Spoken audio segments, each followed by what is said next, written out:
following is a production of DallasCowboys.com and the Dallas Cowboys Football Club. How about them Cowboys? Yeah! This is the Players Lounge, broadcasting live from Dallas Cowboys World Headquarters at the Star.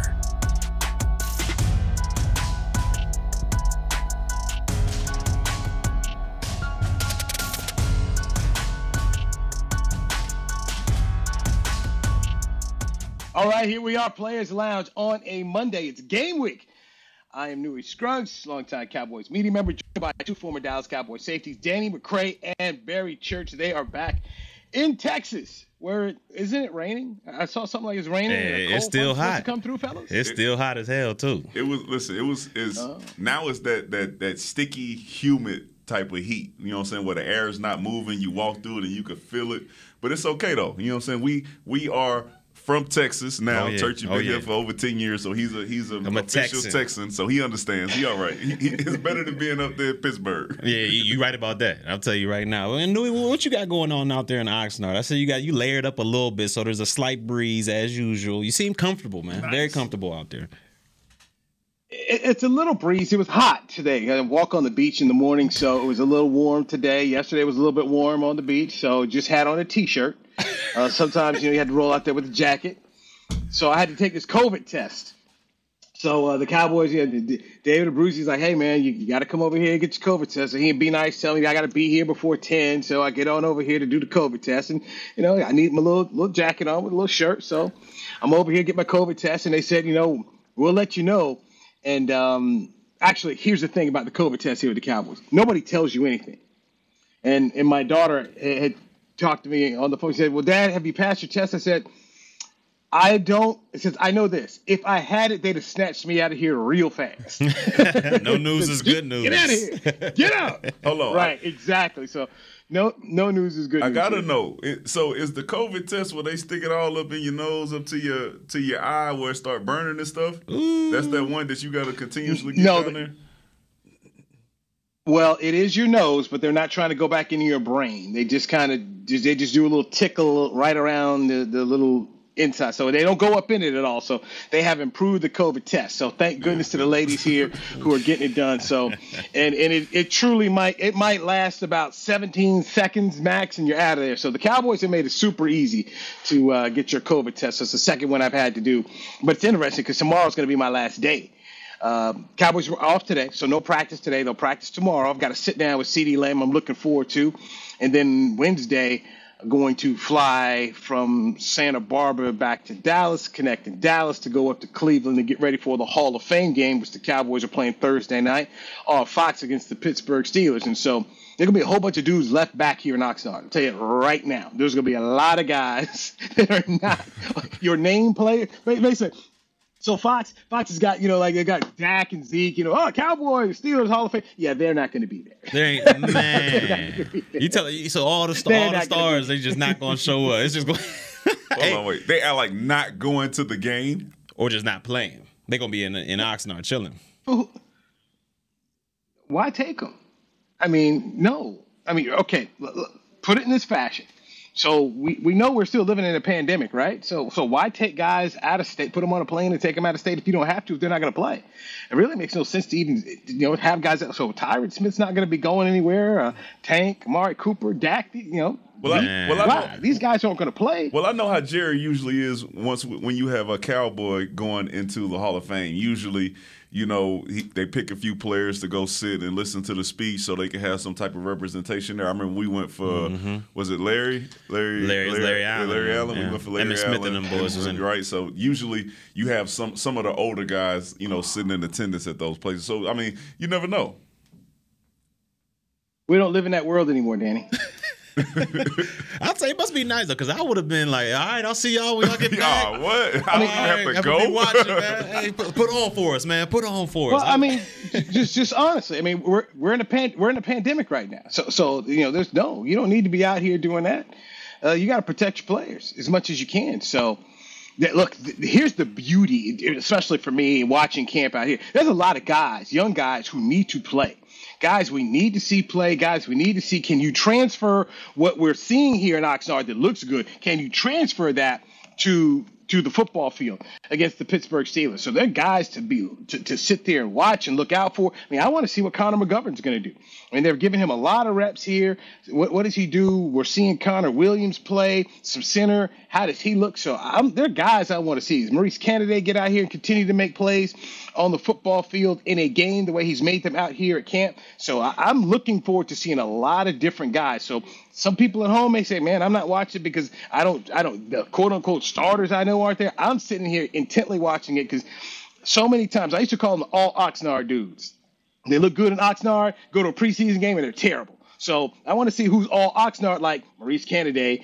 Can they transfer that out here against the Pittsburgh Steelers? Let's see what they do. I think it's going to be a little different, too, with the shortened preseason, knowing that usually when you had a Hall of Fame game, it's literally just like an extra practice. All right, you're going out there, you got a fifth preseason game, so it matters, but it really doesn't. This time, with the players knowing that the preseason is shortened, I think it's going to be very, very intense. It's going to be some pressure-filled situation. We're going to see how some of those guys react to the pressure outside of being at Ford Center, being in Oxnard, and having like a real game day type experience, knowing that if you mess up this time, you might not have too many more chances to get it right. And let's be honest. I mean, this defense right now, they're under alert. They're under notice right now. I mean, Dan Quinn and this front office made it, abundantly clear that, look, man, we're making competition at each level, whether it be defensive line, linebackers, secondary. They brought the additions of KZ, Keanu O'Neal. They brought in Hooker as well to compete for that whole safety spot. On the linebacking court, I mean, they got their first overall pick or their first round pick in, Parsons coming in here to try to buy for position or for snaps, whether it be with the linebackers or whether it be rushing off the edge of the D-line. So I think all these guys, especially on the defensive side of the ball, are going to have a heightened sense of, look, man, we got to get this job done. And so I think that brings a more physical, a more intense preseason game, especially with the young guys. And like you said, Newy, these guys that we need to see in live bullets. Right now it's easy to communicate with your safeties and your other corners and the rest of the defense when it's just an Oxnard practice because there's not really pressure. You don't have to really feel those gaps because you're just thudding up. So I want to see what these young guys can do when live bullets are going, and you got to fill that hole against Najee Harris of the Pittsburgh Steelers. When you got to watch a guy during his route and he might get an extended time. Those linemen over there might block up well, so you got to plaster and all types of stuff. So I want to see how these young guys can do. But it should be for an interesting preseason. I know I'll be watching and looking forward to it. These quarterbacks have to show us something because what we've seen in training camp so far, Garrett Gilbert and Cooper Rush, Roham. I mean, they're going to have Will McClay searching waiver wires or thinking about a trade because it doesn't look good. And I think Ben DiNucci's really putting himself in a position that he looks like a practice squad quarterback. So I could see them saying, all right, we'll choose between Rush and Gilbert, keep them, then try to acquire another quarterback to be the Dak's number one backup and have Dak and then put DiNucci on the practice squad. That's how I see right now. That's why these preseason games are so critical because we need to see these guys look better. And I just haven't been impressed enough when I watch Gilbert and Rush to say, hey, Dak Prescott's backup is on this team right now. So the reps, they're going to be crucial. Stephen Jones was talking to us and said he thinks he's got 65 guys who could make this team. He said it's going to be really hard to pare down this roster. They really like a lot of guys.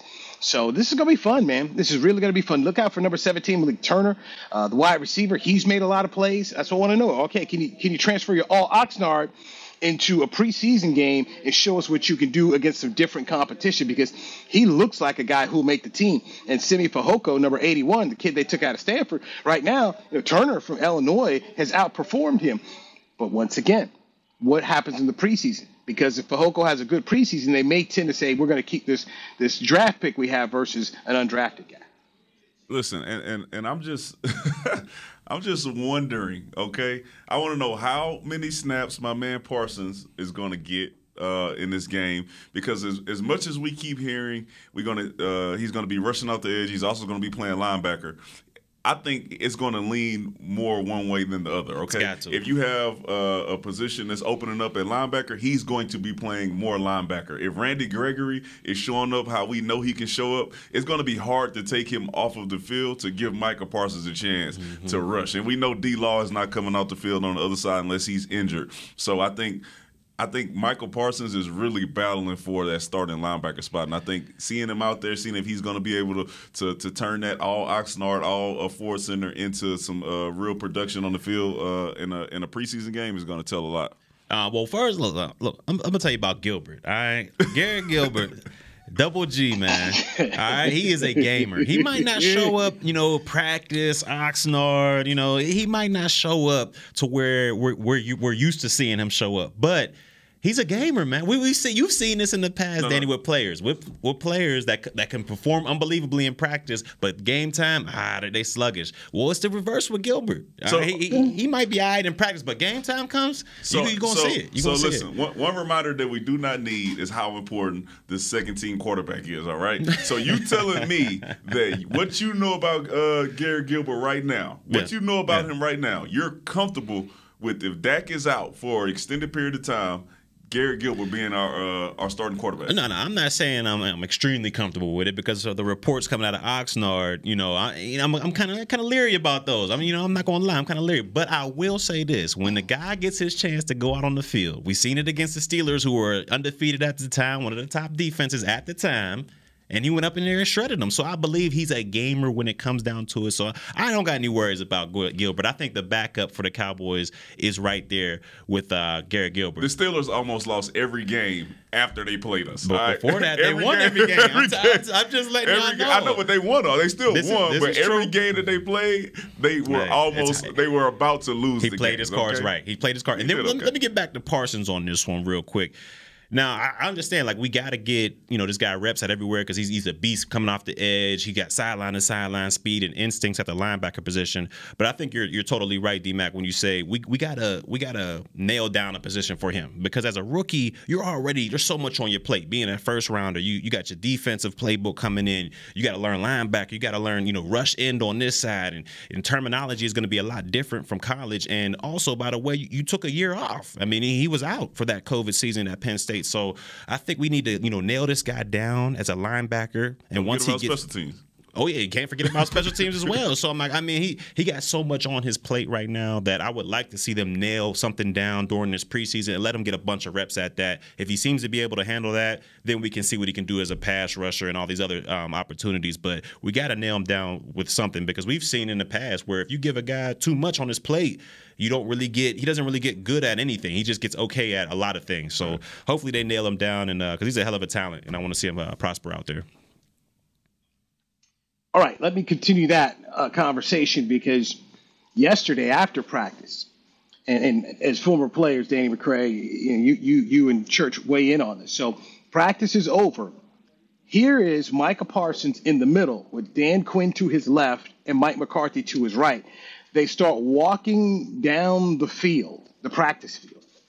They're talking. They stop at the one end. Then they come and walk back. And all three, they're talking to him. And I'm getting ready at this point in time to wait to sit down and talk to Micah Parsons one-on-one for my TV show. And they stop at the end, and they're just still talking for a while and talking and talking. And then Micah comes over to me, and I just said, okay, what was that about? And he didn't dive into it too much, but I kind of slid it into the interview. So what are they expecting out of you? And he just talked about the role that they want from him, and they like what he's doing. McCarthy spoke about how they gave him too much to do early on in camp. But they are trying to find a role for Micah Parsons. And one of the things that I should say not Dan Quinn, but Mike McCarthy spoke about when he first got here that they didn't live up to last year when they said players over scheme. And I'm assuming Dan Quinn is actually going to do that, where they're going to do the player over scheme, where they're trying to find different ways. Okay, where can Micah fit in here? How do we get him in here? So at practice, I'm watching him sometimes run with the ones. Sometimes I'm watching him run with the ones. It's just he and Jalen Smith. Sometimes I'm watching him out there with all three. It's Parsons, Smith, and Van Der Esch. So they're trying to figure it out.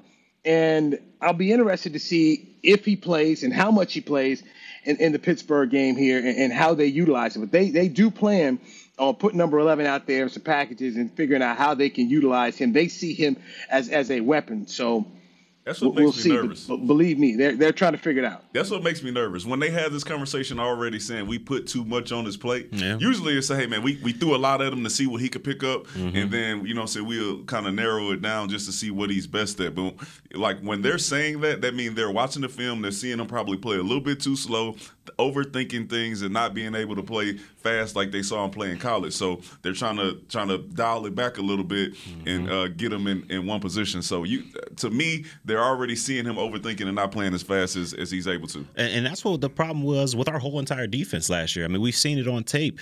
There was just too much overthinking. There was too much where guys were, oh, man, should I be over here? Let me get this lineup over here. And then in the secondary, there was just not any communicating at all. I mean, you just saw the wheels spinning on guys' faces like, man, am I in the right spot right now or not?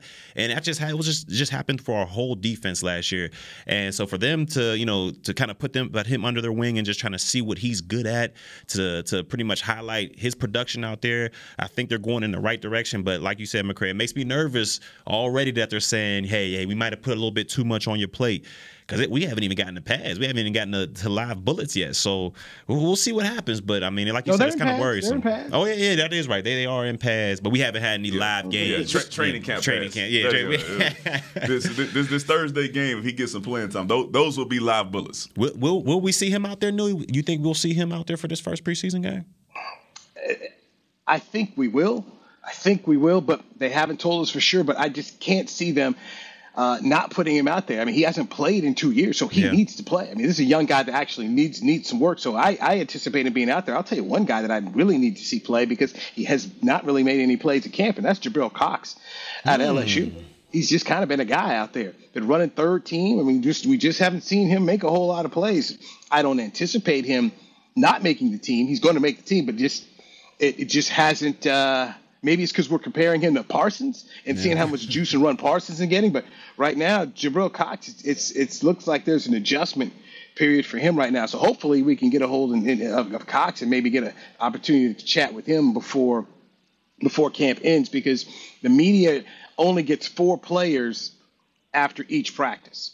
So it's not like in the past where you just ran out there when you guys were here at Oxnard and you just go snag anybody. Just right. No, they have they have 4 designated spots, and the player walks up to that spot, and that's all you get. So you only get 4 guys a day. So you don't have that opportunity to kind of go and get some other guys that you may want to talk to and have some other conversations off away from other people. So, but Jabril Cox is going to be very interesting. There's another guy. Let's see him play. Maybe he gets out on the football field and live bullets and starts showing us some stuff, and we're like, okay, boom, he's ready to go. But so far here in camp, I have not seen a whole lot. Hey, let's take our first break right here on the Players Lounge, brought to you by Hotels.com, right here on DallasCowboys.com radio. Honey, big news. Gary, are you okay? Oh, I'm not Gary anymore. I'm Jackie Flash. What? See, I want the latest smartphone, but the best deals are only for new customers. So, to get a new customer deal, I changed my name to Jackie Flash. Okay, but the best smartphone deals at AT&T are for everyone, new and existing customers.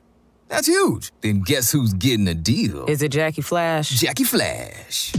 It's not complicated. At AT&T, our best smartphone deals are for everyone. Restrictions apply. Visit AT&T.com for details. The Cowboys way, where 16 Hall of Famers and 5 championships shows us what success looks like. Where turkey is always the second best part of Thanksgiving Day. Where we are all defined by one single thing, the star. Where we as fans know it's our job to keep the tradition going. Bank of America is proud to be the official bank of the Dallas Cowboys and to support the quest of living life the Cowboys way. Copyright 2020, Bank of America Corporation. Hey Cowboys fans, ready to spice up your next watch party? Bring Yo Quiero guacamole and be the game day hero. Yo Quiero means I want, and we know you want great, fresh-tasting, ready-to-serve guacamole for your home gating and tailgating events. Made with real avocados and the perfect blend of spices, it will be the star of any party. You can find us at your local Albertsons or Tom Thumb in the deli section. If you can't find it, talk to your store manager and tell them, Yo Quiero guacamole. It's game day. You know what that means. First, kebab prep. Steak, pepper, onion, steak, pepper, onion.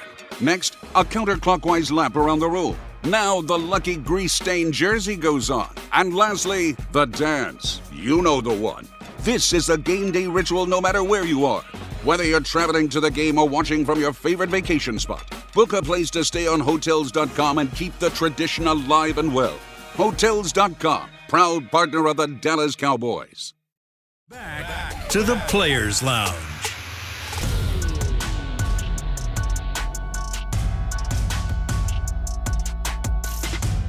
All right, here we are. Cowboys training camp. I'm Newy Scruggs. This is the Players Lounge, brought to you by Hotels.com. Let me tell you what, we have single game tickets. Cowboy season is coming right around the corner. Don't miss your chance to see the Cowboys at AT&T Stadium this season. A limited number of single game tickets.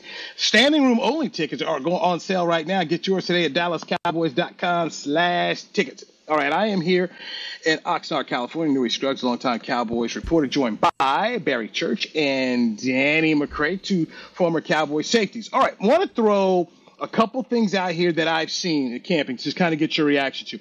Let me start with Randy Gregory. Randy Gregory came over and met the media, and let me tell you, it's just so impressive to talk to him. And he's more than willing to talk about his journey and what he's been through. He's a part of the Leadership Council now.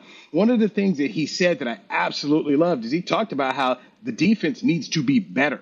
They had a bunch of sacks the other day. I mean, it was a sack-a-rama out there. And he said, hey, man, that's every day. He said, we were not good against the run last year. We were not good. He said, we've got to get better. I love the fact that he lives in truth. If you're going to be about truth, you have to live it, tell it, and take it. And he seems to be an accountable guy. And that, to me, is what I enjoy in terms of talking to him. He's like, hey, man, I know I got a lot to prove. I feel good about myself. I feel good about my journey. But there's a whole lot I got to do. But he says his defense needs to improve and needs to be better. And I love the fact that here's a guy that's not afraid to talk about last year the club wasn't good and they need to get better here. Your thoughts? Listen, I'm a fan of Randy Gregory. All right, I'm a fan of him. I think he's really turned the corner and become one of those type of players to where you're rooting for him, hoping everything goes right. All right, defense absolutely needs to be better. And I hate to pivot to this, but you said they've been out there getting sacks. On who? Okay, who are the guys that's giving up all these sacks? Please tell me my man 71 is not one of them, okay? And 71 probably not even practicing yet. Tell me 77 is not one of them. He is. Okay, because if we're out there giving up sack after sack after sack on our starting offensive line, it worries me. It took me straight from Randy Gregory to say, oh, man, no, we got Dak out here, shoulder already sore, coming off an injury, and then Newy come out here and say, man, sack after sack after sack every day. Saxonville. All right. No, this is good. This is good. So I'm glad you said that. So let me follow it up with this. They've got Tyron Smith on a pitch count. Okay, he's on a pitch count. It's like Kawhi Leonard, man. They got him load managed. So he'll come out there for a series, and then he'll sit. And they'll have Brandon Knight out there and Terrence Steele. So Randy Gregory is eating those guys alive. When talking about going up against Tyron, Randy's like, man, it's hard. So you've got that going on here. Collins does get we've seen him get more reps, but they're also making sure that they don't throw him out there too much. Same with Zach Martin. So Connor McGovern is getting a lot of run. Knight, Steele, these guys are also getting a lot of run. But not having Dak Prescott back there, the quarterbacks, Rush and Gilbert, they don't see guys as quickly. Yeah. So they're getting there. Also, I want to make sure I give Dan Quinn and his people credit. Man, they just look different.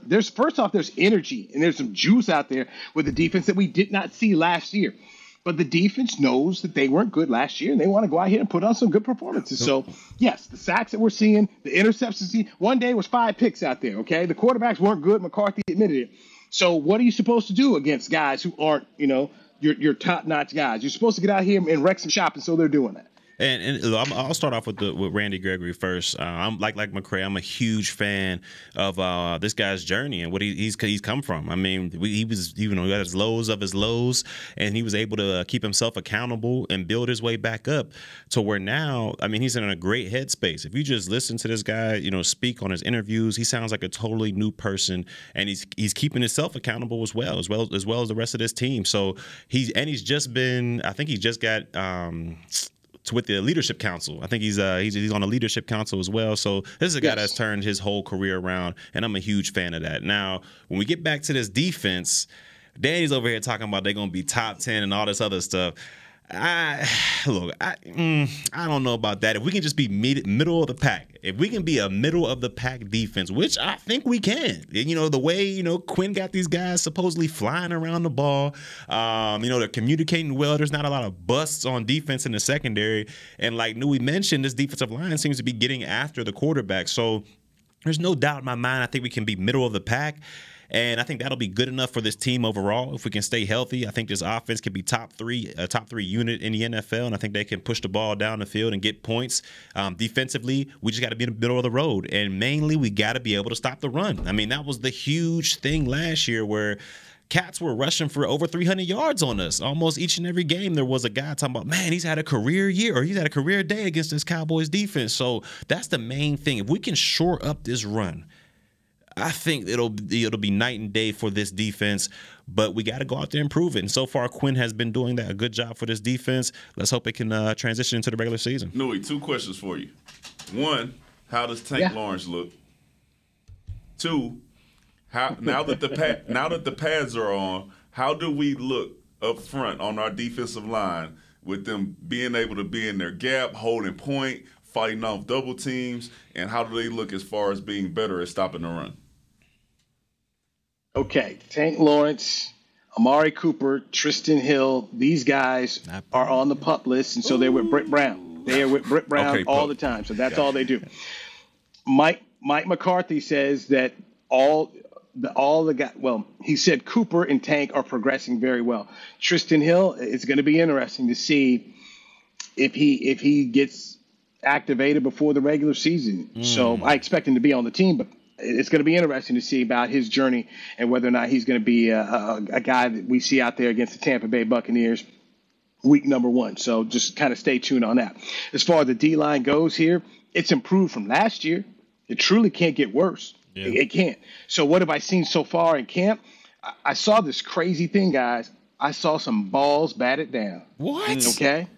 From the D tackles, no less. What? Yeah. I got to give Mike McCarthy credit because he said we needed to get longer and bigger up front, and so we've already seen that taking place and happening with these guys on that end there. So watch Osa Diggy-Wuza knock a ball down. Carlos Watkins knocked the ball down. That Brent Urban is huge. Okay, that's their biggest defensive lineman too. So he's a big guy. Big Bohannon from Memphis. So I like what I'm seeing.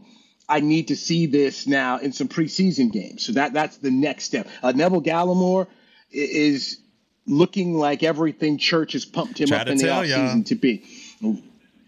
When we spoke to him, he talked about his second year and what he's learned and gathering strength.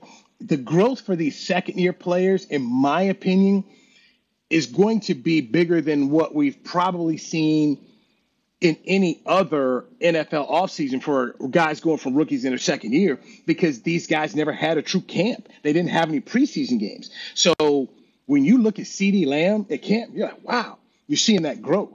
You really are just looking at it, okay, I like this. The kid, Sean McCune, the tight end, number 84. We're watching and seeing growth from this guy. But you're saying, okay, Terrence Steele. I'm seeing Terrence Steele getting better. I like what I've seen from these second-year guys out here and the way they are improving and they can help this football team. Diggs, okay, I'm talking about second-year guy and a guy who's really looking like a good player, a starter who can have a second contract. I'm saying it again, a second contract guy. Trey Diggs. Okay, Trey Diggs is one of the guys on defense you're looking at and you say, oh, wow, okay, that's a solid pick by the Dallas Cowboys here. But I'm just telling you, I think that growth for these guys having their first camp, out here in the elements and being able to be and work with the coaches. Neville Gallimore was right there too. So I think that draft class from last year has an opportunity to really step forward in year number 2 and help the Cowboys, which they need because they've got so many young guys. So I think Cowboy fans should be very happy about that and looking forward to seeing some of these guys play, hopefully against Pittsburgh, but definitely in the preseason. Check these guys out and what they're doing. Diggs is not afraid to go up against CeeDee Lamb, not afraid to go up against Gallup and talk trash with Dak. I love the competitive spirit of Trey Diggs out there, number 27. Wanted to get into Gallup, by the way. Okay. So he tried to make a catch, ran into a fence and went over the fence Clarence Hill, the Star Telegram, could have caught him and saved it, but he ran away. Come on, I saw Watch the video. Watch the video. Clarence running for the hills. So Gallup is not practicing. He's over there with Britt Brown too. Amari Cooper's over there. So it's been the CeeDee Lamb show, and CeeDee Lamb is being able to run this thing by himself. When these quarterbacks need a play to be made, when they want to look halfway decent, they're smart enough to throw it to CeeDee. He goes and gets the ball. Okay. He goes and gets that ball. But you guys, our topics, and we were banting around here, what we're going to talk about on Players Lounge here, brought to you by Hotels.com, is Michael Gallup on this team next year. And I'll say this. They got to have a long conversation and ask themselves, what will it cost to keep Michael Gallup? If it costs you $12, $13, $14 million right now, I don't know if that happens. I really don't. With what we're seeing from CeeDee Lamb, and if they want to keep Cooper for another year because he'd be under contract for $20 million, I could see them letting him go because I like what I'm seeing from Noah Brown. I like what I'm seeing from Cedric Wilson. If this Turner kid can keep developing here, Adam Henry, their receivers coach, he's a good coach right there. Okay, Adam Henry's he's a good football coach. So I think they can go ahead and let Gallup go if they want to, and plug in another player, because you got to ask yourself, is $10 to $12 million a year worth it for a guy that could be basically still your number 3 guy? Yeah, and if you keep Cooper and Lamb, I just don't know about that. And I'm gonna have to agree with you on that, Newy, when it comes to Gallup. I mean, look, he's a hell of a player. We've seen him be able to go and get all those 50-50 jump balls, kind of like how Dez used to be able to do in the past. He's a great possession receiver, but can also be a deep threat. So I think he's a hell of a player overall. It's just when you talk about that price tag of getting the 12, the 14, to maybe even 16 a year, with that market going up and the television or the television contracts we're getting with teams, that cap is gonna jump. It's gonna jump. So his number is gonna jump with that. And when you get to those high numbers, I don't know if you can bring him back, especially like you said, he's gonna be your third, maybe even fourth option, depending on how. What's his name? Tight end Jarwin does this year. If he becomes that vertical threat up the seams, then you got another option right there. You like what you see from Noah Brown. I mean, these young receivers are playing good as well. So it's a good problem to have, because you have so many options on that offense to where Gallup, a hell of a player, you can afford to let walk next year, just because you got so many options in the backfield. And let's not to mention, you got, arguably one of the best backs in the league right now in Ezekiel Elliott. And hopefully he can prove that this year. But the options you have on offense are plentiful. So I think you can afford to let a guy like Gallup walk, even though he's a hell of a player.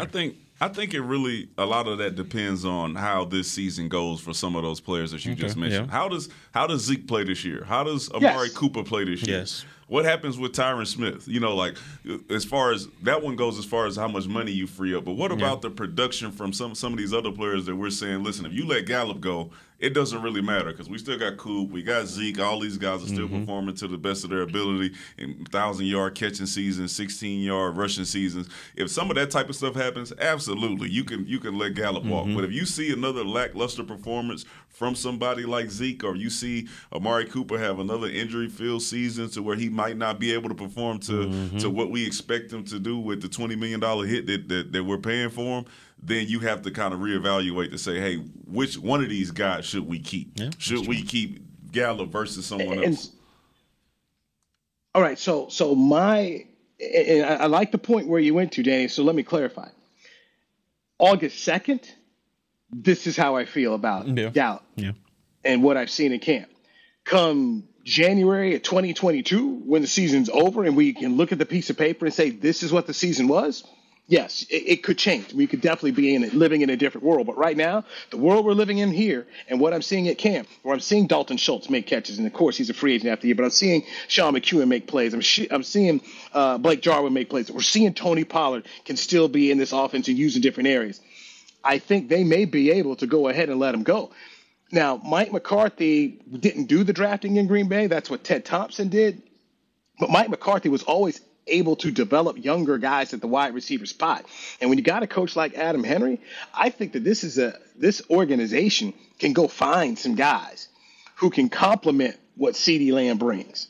And if they want to bring Cooper back, complement them, because that's all you need is a compliment. You don't necessarily need, a third guy. And if it's one thing we've seen consistently here in the NFL, is we see a lot of receivers get out here on the market. I mean, look at Juju Smith-Schuster. He got signed a 1-year deal. Yeah. Odell Beckham Jr. got traded. Who knows what they decide to do in Cleveland, depending on what kind of year they have. So receivers are going to be out here. If I'm talking about allocating dollars, before I allocate dollars, $10, $12, $13, $14 million to a receiver who's not a number one guy, go allocate some dollars towards somebody on that D-line, or allocate those dollars towards a playmaking safety. Somewhere along the way, they're going to have to start to shift these dollars to the defensive side, because they really, when you just kind of look at the NFL average of what you spend on offense, the Cowboys are way over that on what they spend on the offense. Mm-hmm. And they need to start to go ahead and really spend some money on the defensive side of the football, in my opinion. I think another luxury at a receiver position at that kind of dollars is not what's needed versus you going out here and putting some more money towards defense, because Van Der Esch is going to be up. Jalen Smith may not be back. They may decide to move on from him. They got a whole bunch of question marks at the safety spot. So I just think that you got to really think about what type of money you spend on defense come 2022. Hold on, because listen, Newy, and this is no joke. The way that it sounds from you out there in Oxnard is that we possibly may have a new number one receiver. All right, CD Lamb's carrying the team. He has some other guys out. The highlights that I'm seeing of some of the catches that this guy is making is better than what we've seen from Gallup and Cooper. Just from highlights. They are highlights, but what I'm seeing and the potential that I'm hearing that CD Lamb has to make on the field this season, are we going to have another number one receiver? And if so, allocating $14 million to Gallup versus $20 million to Cooper for being a number two guy. Yeah. I mean, what are we seeing there? Does CD Lamb have the potential to overtake Amari Cooper this season for the number one receiving threat on the Dallas Cowboys roster? Great question. Here's the best comp when I see CD Lamb right now in terms of looking at a guy. To me, I expect CD Lamb to be Calvin Ridley, what Calvin Ridley was the last 2 years in Atlanta. A guy who was really making a lot of plays. And, if you're playing fantasy football, Calvin Ridley was doing you right, because he also had Julio Jones out here. Amari Cooper is still a guy that has the trust of Dak Prescott. Mm-hmm. And while I know you last year, Danny, on your fantasy team, you wasn't that high on Coop and not high on how it used him. But to me, Amari Cooper still, for Dak Prescott, not me, but for Dak Prescott, Amari Cooper is still proven to be a security blanket. And I know he's coming off the foot injury, and he had surgery there. But if Amari Cooper is right, and you have CD Lamb, I expect these two players to be very good. And if the Cowboys have a playoff season, if we're talking about this team in January of 22 having a good year, I could see Jerry Jones saying, you know what, fine, I'll write the check for another $20 million to keep Amari Cooper and CD Lamb, two great weapons. Because you can try to pay Gallup, but is Gallup a one? Amari Cooper's shown you he can be a one. Many years ago when you guys were babies, Alvin Harper got free. He was the number 2 to Michael Irvin on 2 championship teams. Mm-hmm. Alvin Harper got paid by the Tampa Bay Buccaneers, went down there to Tampa Bay, and they were like, ooh, you're not that good. Hold on, when Bobby Bonilla left the Pittsburgh Pirates and went to the New York Mets, like, oh, man, you're not that good without Barry Bonds hitting behind you. So that's my question on Gallup. They're talking about paying Gallup number one money. His agent wants to pay him like number one money, but we haven't seen him be a number one guy. Do you want to do that? No, listen, I know exactly what you mean, because who's the receiver that Romo had that went to Jacksonville? Laurent Robinson. Laurent Robinson was here catching all the touchdowns for Romo. He had 12 touchdowns 12 tugs, and he went up there to Jacksonville, and they was like, what the hell type of decision did we make? Snap. So I understand what you're saying. I'm just listen, I love Coop. I'm going to continue to say that I think Amari Cooper is a top-notch receiver if you use him the correct way. Do not give him 2 routes on the route tree and have him run those routes, and let CD Lamb get out here and run all the speed reverses, all the over routes, all the goals, all the posts, all the post corner. I feel like the route, as good of a route runner as Amari Cooper is, we saw CD Lamb run more routes than Amari Cooper last season, which I think is totally backwards. As good as CD Lamb is, I think Amari Cooper is one of the top route running receivers in the league, and we should showcase that for $20 million. If if these guys are both if they're both healthy, I expect them to put up the kind of production that an Adam Thielen and Jefferson put up last year in Minnesota, where you've got, two really good guys. You say, hey man, dang, these guys are poison out here. So that's what I expect. And Gallup can get in there and fit in where he can, and Schultz. And Blake Jarwin. There's so many options of what they could do. But I'm just saying, if it goes the way I think it can go, Lamb and Cooper will be so dominant that I'm personally trying to see, because I had this argument with a media member. How does Gallup get paid? Because you're not going to be able to put up number one numbers if these two guys do what they're supposed to do. If Ezekiel Elliott has a Pro Bowl season, I don't see how Gallup is going to be able to have enough of a resume, unless it's just a bad team like the Raiders that says, fine, we're going to pay you number one money. It's going to be tough. It's going to be hard for certain guys to get off this year. as good as Dalton Schultz was last year, if Blake Jarwin, this is what we're seeing here at camp, Blake Jarwin is this guy that we've seen before. It's going to be a challenge to get. It's going to be a lot of mouths to feed, man. It's going to be tough. It's going to be tough. I agree with you 100%. Like you said, there's just so many options out there to choose from. It's a mismatch nightmare as a defense perspective, because who are you going to put on Jarwin? You're going to put some linebackers, he can probably outrun them.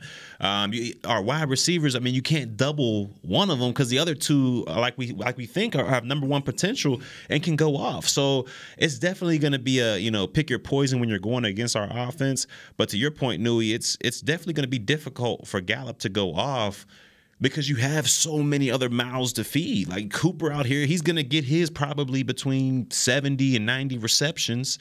You got, CeeDee Lamb over here in the slot, who's going to demand a lot of balls, because he's going to be sitting down in zones, and he's going to be like that safety blanket for the quarterback.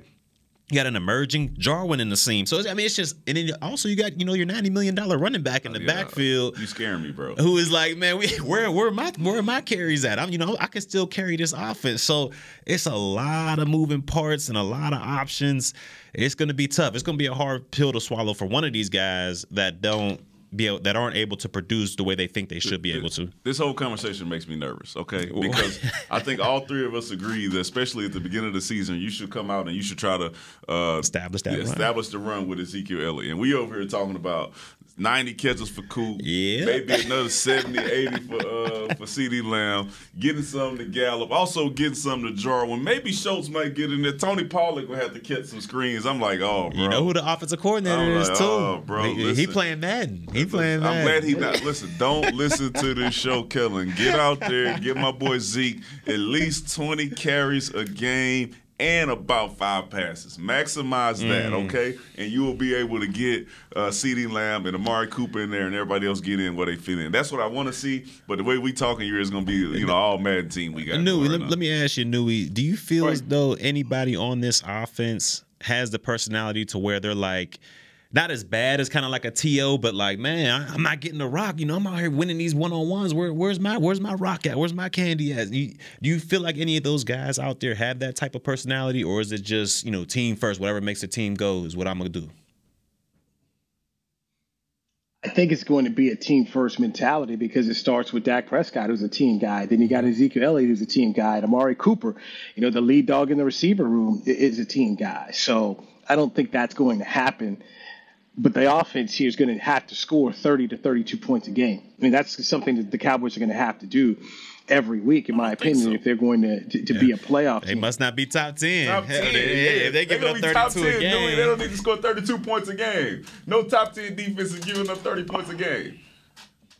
I'm just letting you know. Okay. And Newy, I can't believe you answered the question that way, but without any. See, he answered the question so fast when you said, "Are any of these guys could possibly have the me guy in me, even though they've probably transitioned from a me guy to a team guy?" Let's not forget, okay? Don't forget, my man, 21, when he wasn't getting any running yards, offensive line wasn't opening up no holes.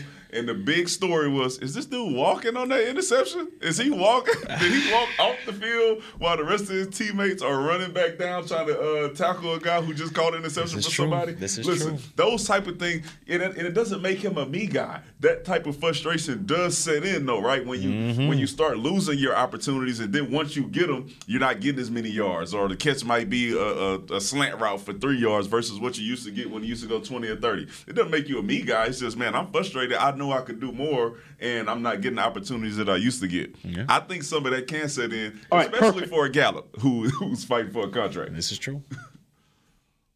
Perfect segue. I'll tell you what I asked Mike McCarthy about Elliott and running the football and his response and whether or not you guys are buying what McCarthy is saying. We'll do that on the flip side right here on the Players Lounge, brought to you by Hotels.com. I'm Newy Scruggs, joined by Danny McCray and Barry Church, two former Dallas Cowboys safeties on DallasCowboys.com radio.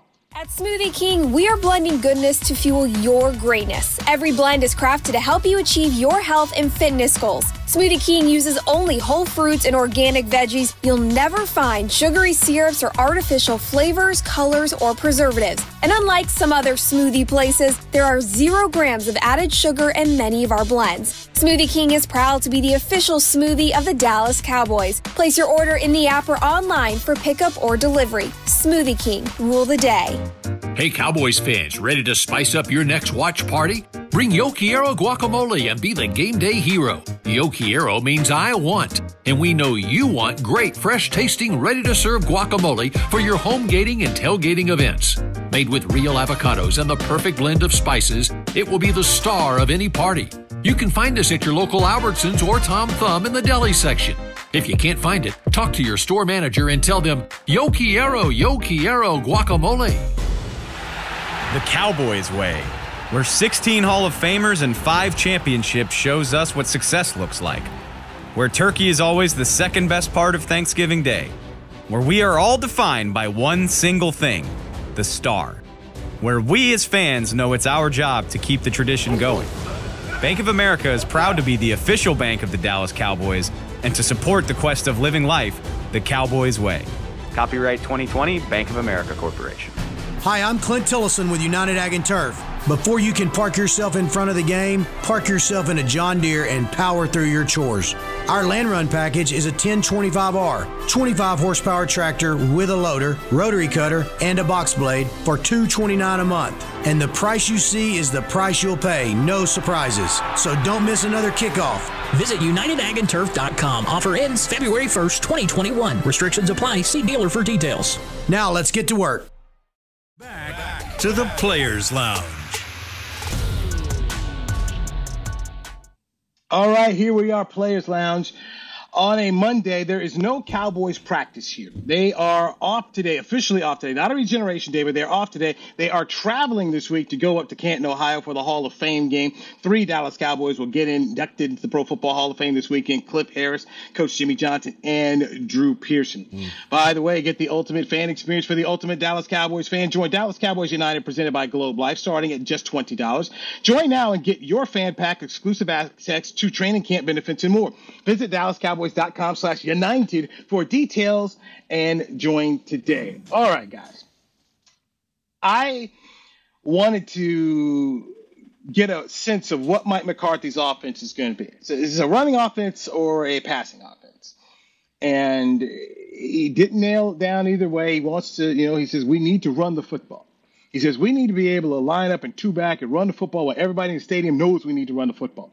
And he said, we also need to run the football to help out our defense last year, which is not good against the run. So he's saying all the things that you want to about 21. He believes that Ezekiel Elliott is coming to camp in better shape, and they want to utilize the player. But that's not exactly what Mike McCarthy's history has been when it comes to running the football. So it's truly one of those things where we got to see it. We've got to see it. They've got to commit to it. Here's Dak Prescott right now not throwing because of the shoulder strain. And in my mind, I go back to what we've said before. With a quarterback coming off an ankle injury last year, you got these first 4 games, man. You're taking on the Tampa Bay Buccaneers to start it. Then you're going up against a good D-line with the Chargers here. Run 21. Run the football. You got an extra game this season. Get number 4. Keep him ready to go toward that back end. But right now, man, run this football. Help your defense out. I'm all about 21, especially these first 4 games, and I hope Mike McCarthy can live up to his word.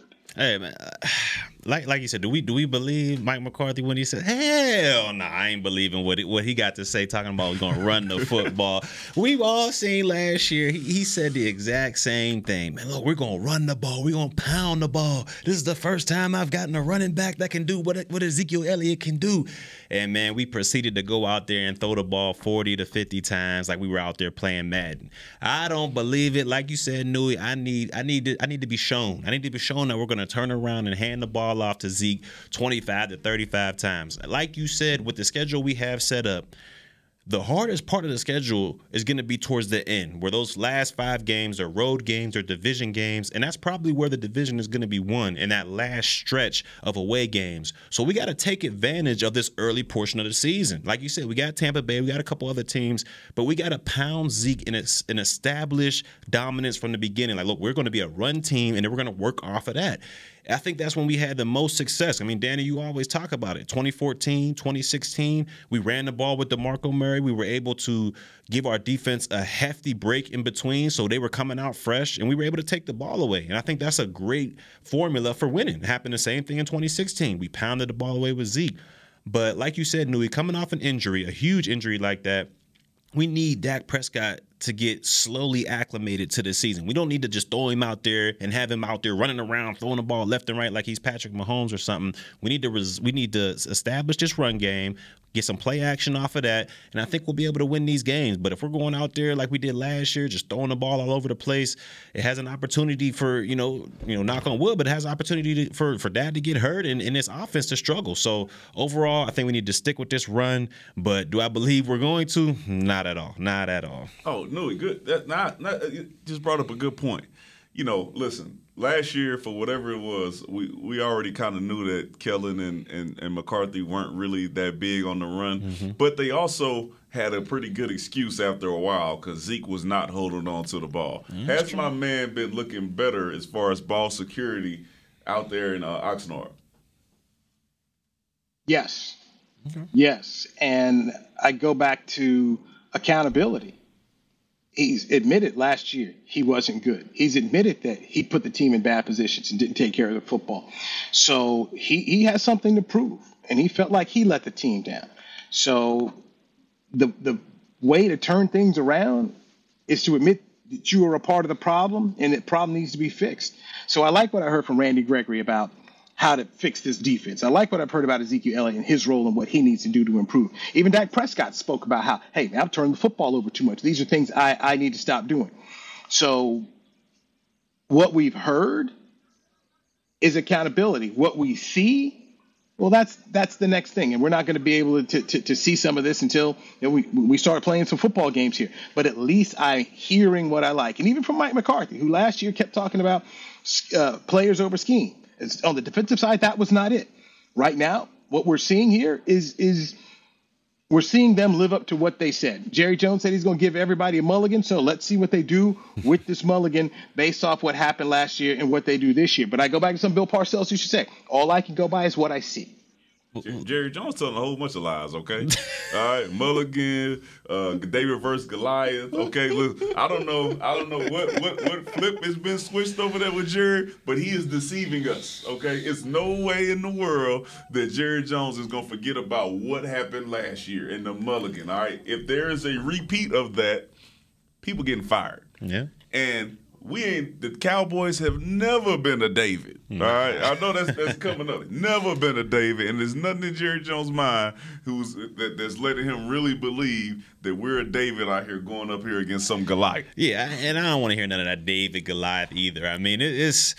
Look, okay. I mean, that's just a built-in excuse because when we go into the game and say we make it competitive and we end up losing, it's they were the defending champs and we gave a good shot. We were competitive out there. We should use this as momentum. I mean, look, there's no moral victories, especially after what we saw last year. I mean, we've been hyped up, or I've been hyping this team up as well throughout this whole offseason about how explosive we can be on offense. We could be a middle-of-the-road defense, which that's all we need all we need for this team to have success. If we go out there and we lose and get beat down, I mean, there's no excuse. There's no man, we gave him a good fight. There's no excuse. We just need to go out there and get things done. So I don't believe in none of that David the Goliath, man. We just need to go out there and beat on him. Let me tell you something. Jerry don't believe that either. His expectation for what he wants to see in that game is a win. Yeah. And a decisive win to let everybody know that this year is the year that the Cowboys are going to be true Super Bowl contenders. He is not ready to accept anything other than that. And if they show him in that press box and it's sweet and we're losing, it's not going to be a smile on his face. All right, one of them, okay, we just David. He's going to be upset, as he should be. This is true. I think we are poised to be top 10 defense, top 3 offense, and really make some noise this year in the NFC East. Okay, let's leave this one and look at a different football team. Carson Wentz, traded from Philadelphia. He wanted out, goes to the Indianapolis Colts, and now he's going to need foot surgery, and he will miss 5 to 12 weeks for the Colts. My immediate thought process when I heard this is, that's the same old Carson Wentz. This guy stays hurt. And people want to keep talking about, oh, he almost won the MVP the year the Eagles won the Super Bowl. People, I said it 2 years ago, got to stop talking about that run he had. He had one good year. He's been hurt ever since he's been in college, okay? This is his MO. The guy gets hurt. And the Colts sat around here and fell for that whole thing of, oh, he almost won the MVP, and Frank Reich can sit around here and hurt him. This is a dude who's an injured player. So the Colts took a run at him. Good luck, but he's not the answer. So the Colts are going to be in the market looking for a quarterback in 2022 because Carson Wentz is just not a guy you can trust. And you hate to see it. You hate to see it because, I mean, look, this is a guy that, got his job taken last year, didn't perform that good. And he finally, look, I'm going to the Colts. I'm going back with my boy Frank Wright. And, hey, things are going to be all right. And then, like you said, Newy, right on cue, the injury happens. And you also feel bad for Frank Wright, who kind of mortgaged his coaching career on this, saying, look, we're Carson Wentz away from going to the Super Bowl. I mean, Phillip Rivers took us to the Pro Bowl. We were a field goal short of getting to the next round, or not to the Pro Bowl, to the playoffs, and we were a field goal short of going to the next round. If he can do that, I know Carson Wentz could do it. And right on cue, he gets injured. You hate to see it because this team was loaded. They had a stacked defense, probably a bona fide top 10 defense. On the offensive side, they got, Taylor, they got the running backs, they got a good receiving core, and a great offensive line. So they had all the pieces to the puzzle except the quarterback now with Carson Wentz going down. So, you hate to see it, but, man, it's tough. None of us were sure that even with all that Carson Wentz was going to be the guy. And that's true, too. That's true, too. To take them to the promised land. I will say this. Wasn't there a stipulation in there for if he plays 75% of the snaps that somebody doesn't get a first-round pick or they do? Are the Eagles looking at getting a first-round pick if this guy isn't able to play a certain amount of snaps? So they over there praying for Carson Wentz. He's not. Yeah, well, the draft pick, it was based on playing. They needed him to play. They needed him to play and be a baller in order to get higher compensation. It was a conditional pick. So right now that Wentz is hurt, not going to meet the conditions. So the Colts in some minds are like, oh well, at least you don't have to give up something higher than we originally had to. And look, the GM's a smart guy. He bet it right. The GM bet it right. So. But ultimately, at this point in his career, they just got to realize this is not a guy you can trust. So they need to be out there next year in the quarterback market and trying to get a guy. And if I'm Frank Wright, if I'm the Colts over there, I'm looking right at Chicago. Nicky Foles over there. You third on the depth. You behind, the Red Rifle, Andy Dalton. You behind Justin Fields. I mean, we've worked together. We've won a Super Bowl together. So you need to come on back to Indianapolis. If I'm the Colts, that's exactly where I'm headed, to go to Nick Foles and bring him in.